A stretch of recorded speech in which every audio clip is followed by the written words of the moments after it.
Aujourd'hui, en fait, nous effectuons seulement un test. En effet, nous tournons la scène finale dans laquelle un drone suit le Silver Star. Ensuite, nous faisons un tour dans le parc et il y a aussi bien évidemment un feu d'artifice. Il faut tout d'abord s'exercer et il s'agit d'un défi. En effet, le drone doit plonger de 35 mètres et nous avons vérifié aujourd'hui si cela fonctionne.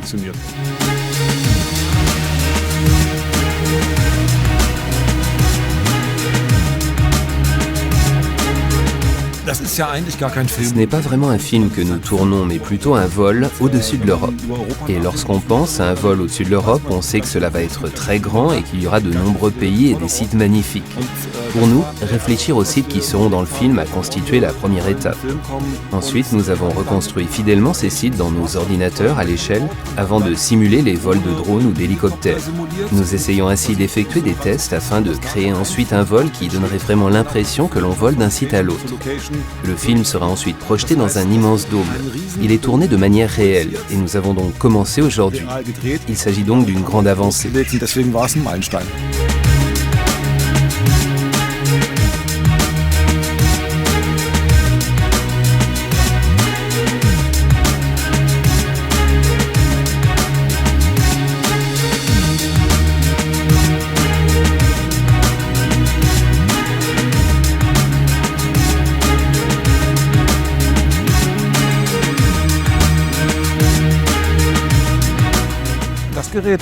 L'appareil est une tête de stabilisation de la caméra.